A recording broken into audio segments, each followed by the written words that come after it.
Salam sejahtera, terima kasih karena bersama dengan saya di Nazilin Unity Channel. Adakah Khairi Jamaluddin, Tajuddin Abdurrahman, Nuh Omar, dan pimpinan parti UMNO yang lain yang telah dipecat termasuk Sahrir Hamdan akan masuk semula UMNO? Ini apabila baru-baru ini seorang pemimpin tinggi UMNO menyatakan UMNO bersedia untuk membuka pintu semula untuk bagi mereka yang dikenakan tindakan. Kalau Khairi Jamaluddin masuk dalam UMNO semula, ramai yang setuju, ramai yang mahu supaya Khairi Jamaluddin boleh diampunkan, boleh dimasukkan semula, ditarik balik tindakan tata tertib termasuklah Sahrir Hamdan. Mereka menanti-nanti peremajaan dan pembaharuan dalam parti UMNO. Ada juga yang kata UMNO ni sebenarnya menanti saat saja untuk dapat bangkit semula seperti percikan api. Namun tak tahu bila. Hari ini kita digemparkan apabila Tajuddin sekali lagi memberikan kenyataan berkaitan mahu masuk UMNO. Tajuddin kata, mungkin UMNO dah tak suka saya. Ini apabila berkait dengan beberapa rayuan yang telah disampaikan oleh Tajuddin terhadap UMNO. Kata Tajuddin, mungkin UMNO dah tak suka saya, dah nasib badan. Demikian kata bekas ahli Majlis Kejatuh Tinggi MKT UMNO, Tajuddin Abdurrahman yang digantung keahlian selama 6 tahun. Meskipun sudah 4 kali rayuan dikemukakan kepada pucuk pimpinan UMNO, namun masih belum ada jawapan mengenai nasibnya bersama parti itu. Bagaimanapun, Tajuddin menegaskan dia akan terus kekal bersama perjuangan UMNO. Kata Tajuddin, saya memang berharap keputusan penggantungan saya ditarik balik supaya saya boleh menjadi ahli aktif kembali. Maknanya, Tajuddin memang masih berminat sangat nak masuk UMNO sekali lagi. Beliau tidak mahu keluar daripada UMNO. Beliau mahu kembali aktif dalam UMNO. Kata Tajuddin lagi, saya tunggu begitu lama.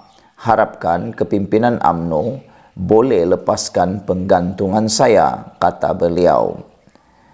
Tajuddin kata, saya setia kepada parti. Saya sayang kepada parti, seluruh keluarga saya dengan UMNO. Kita nak bersama UMNO, tetapi pucuk pimpinan pucuk pimpinan hak atau tidak itu terpulang, katanya kepada Malaysia Kini. Tajuddin menjawab soalan mengenai kedudukannya dalam UMNO yang kini digantung keahlian selama 6 tahun pada 26 Mei lalu. Ahli MKT UMNO Jalaluddin Alias berkata, parti itu bersedia menerima bekas pemimpin dan ahli parti yang telah disingkirkan sebelum ini.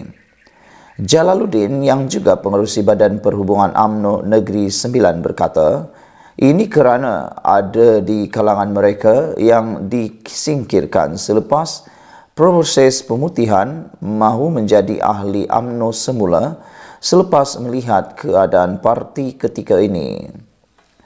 Di Negeri Sembilan, Setiausaha UMNO Negeri dan bahagian sudah diarah membuat tapisan setiap permohonan yang dibuat bagi memastikan mereka yang masih mempunyai kecenderungan dan kesetiaan kepada parti diambil semula sebagai ahli. Proses pemutihan dilakukan parti sebelum ini bertujuan membersihkan parti daripada mereka yang tidak berminat lagi dengan UMNO dan beranggapan parti itu akan menjadi lemah, katanya. Sementara itu, Tajuddin berkata dia ingin menyumbang kepada UMNO dan berharap agar pucuk pimpinan dapat menilai kembali keputusan penggantungannya. Ditanya sama ada dia akan turun berkempen pada pilihan raya kecil Sungai Bakap bagi membantu calon kerajaan perpaduan, Tajuddin berkata adalah janggal untuk dia berbuat demikian kerana ketika ini keahliannya digantung. Saya memang suka turun berkempen, masalahnya keahlian saya digantung, janggallah untuk turun kempen.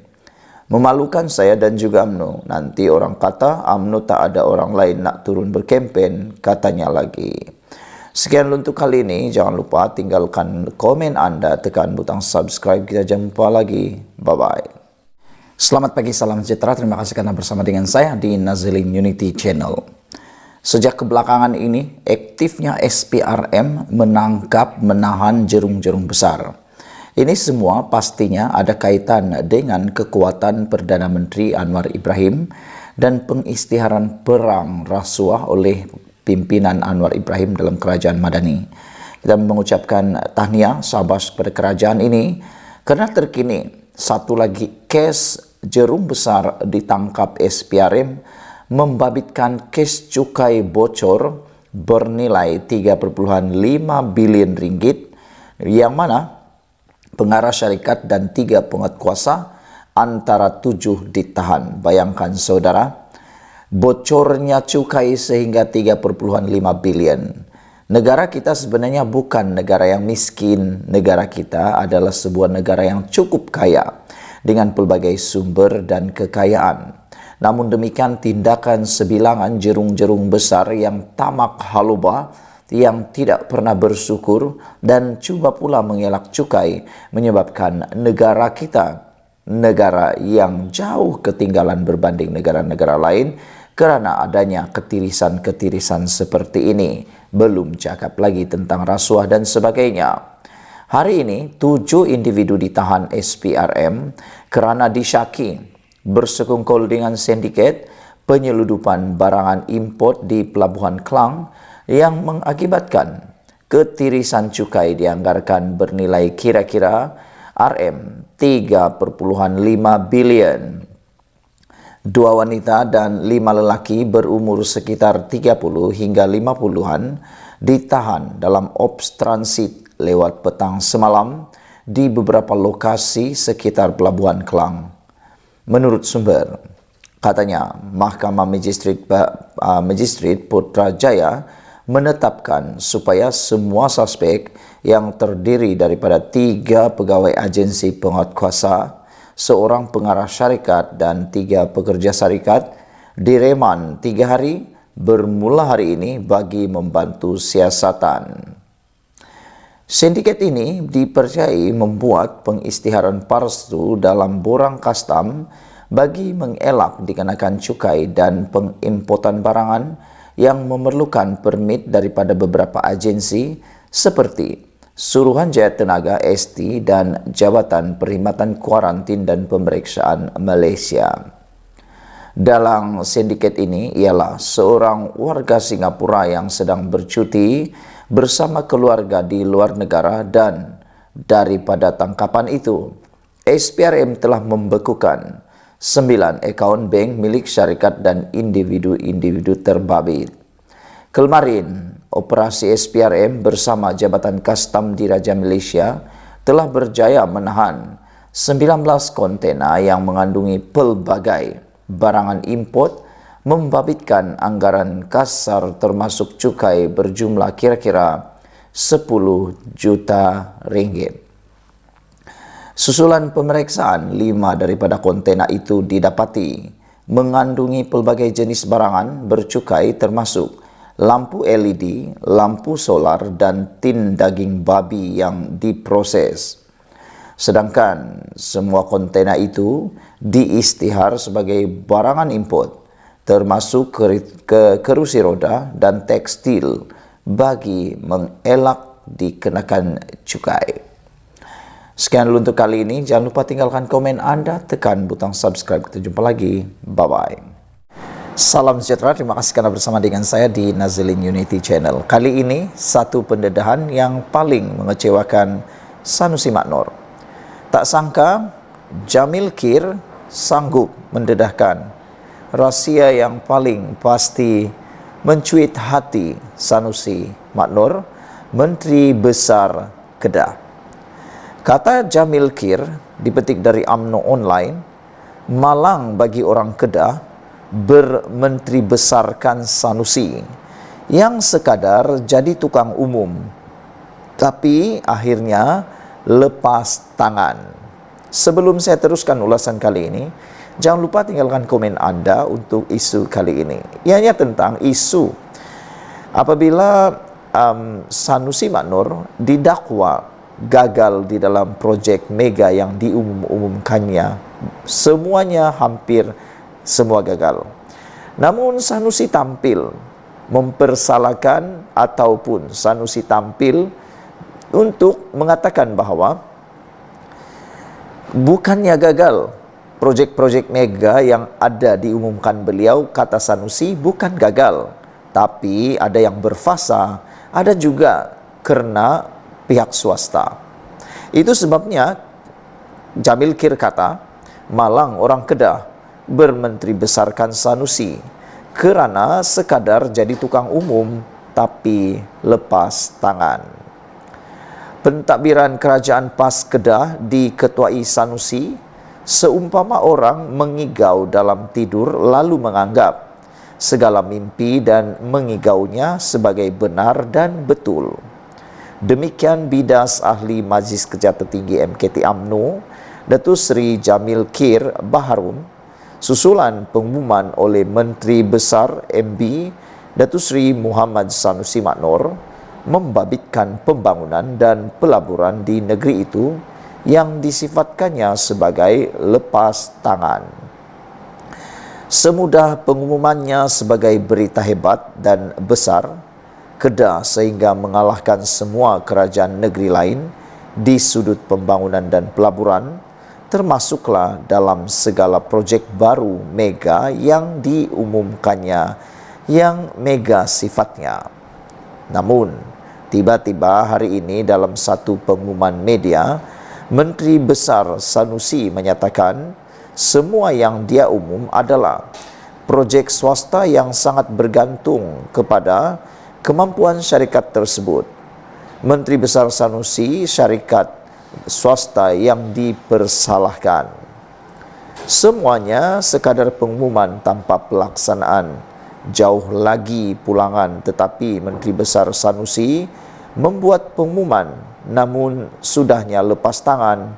Malang Kedah bermenteri besarkan Sanusi.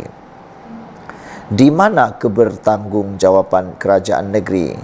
Di mana kaki tangan awam, pentadbiran, juru nilai projek, pasukan pengurusan risiko, panel penilai, pelaburan, jua termasuk pasukan lembaga kerajaan negeri sebagai pihak berwajib bagi manfaat segala projek yang diumum, katanya menerusi satu kenyataan. Beliau yang juga Ketua UMNO bahagian Jerai berkata, pengumuman Sanusi tersebut memberi anggapan seolah-olah kerajaan negeri Kedah tiada pasukan semak dan nilai untuk projek yang akan dilaksanakan. Jamil dalam pada itu berkata, sekiranya amalan tersebut dilakukan, maka tidak pelik jika ada cadangan yang bersifat sampah dan tidak masuk akal akan diumumkan Sanusi sebagai tukang umum. Soalnya, mampukah rakyat Kedah hidup dengan menteri besar yang sekadar tukang umum tetapi lepas tangan atas apa yang menteri besar umumkan, bahkan menyalahkan pihak swasta? Soal air yang tiada bekalan, soal pelaburan, pembangunan yang gagal, sekaligus menutup peluang pekerjaan, soal stadium yang sekadar mimpi di siang hari, soal litar lumba di Sungai Petani dan Langkawi, soal Kedah Rubber City, soal pembangunan mega di Langkawi, soal loji air Kedah, soal pelabuhan baru di Sanglang, soal pembangunan Pulau Bunting, soal Nadir Bumi Sik dan Baling, ujar beliau. Saudara-saudara sekalian, itulah dia perkara yang paling menggemparkan kita daripada Jamil Kir. Malang orang Kedah bermenteri besarkan Sanusi sekadar jadi tukang umum tapi lepas tangan, kata Jamil Kir. Sekian untuk kali ini, jangan lupa tinggalkan komen Anda, tekan butang subscribe. Bye-bye. Salam sejahtera, terima kasih karena bersama dengan saya di Nazlin Unity Channel. Baru-baru ini kita tahu anak Hamzah Zainuddin telah didakwa menerima rasuah sebanyak Rp100.000. Sehingga Hamzah Zainuddin telah pun mengeluarkan kenyataan bahawa itu merupakan pembunuhan karakter, satu perancangan untuk membunuh karakter beliau selaku ahli parlimen dan juga ketua pembangkang. Menurut Hamzah Zainuddin, sasaran ialah keluarga dan anak-anak. Namun demikian, ada beberapa netizen yang kata kalau tiada kes, mustahil tidak untuk diteruskan kes tersebut. Biasanya kalau memang ada kes, maka barulah pendakwaan dibuka. Walau bagaimanapun, yang lebih menarik hari ini ialah seorang pemimpin daripada PKR, iaitu Setiausaha Politik Menteri Keuangan Muhammad Kamil Abdul Munin, telah mengeluarkan kenyataan bahawa ini kesilapan Hamzah Zainuddin apabila beliau bercakap tentang pembunuhan karakter politik. Setiausaha Politik Menteri Keuangan Muhammad Kamil Abdul Munim menyifatkan Datuk Seri Hamzah Zainuddin melakukan kesilapan susulan pendakwaan terhadap anak Setiausaha Agung Perikatan Nasional PN itu. Kesilapan Hamzah Zainuddin adalah menganggap bahawa kerajaan Madani hari ini adalah sama seperti kerajaan dahulu, iaitu menggunakan jentera kerajaan sebagai alat untuk mengekang musuh politik. Ketua pembangkang harus ingat, kata beliau, bahawa ketua pengarah ataupun ketua pengarah SPRM yang ada pada hari ini adalah ketua pengarah SPRM yang sama dalam kerajaan terdahulu. Menurut beliau, apakah Hamzah Zainuddin tidak yakin kepada ketua pengarah SPRM yang dilantik sendiri oleh presiden partinya, iaitu Muhyiddin Yassin, ketika mereka menjadi kerajaan Perikatan Nasional pada baru-baru ini? Oleh sebab itulah, beliau kata, adakah Hamzah Zainuddin tidak yakin kepada pilihan Perdana Menteri mereka pada masa itu merangkap presiden partinya sendiri, iaitu Muhyiddin Yassin? Atau dalam pembunuhan karakter seperti yang didakwa itu sebenarnya berpunca dari orang dalam partinya sendiri, kata Kamil menerusi laman X.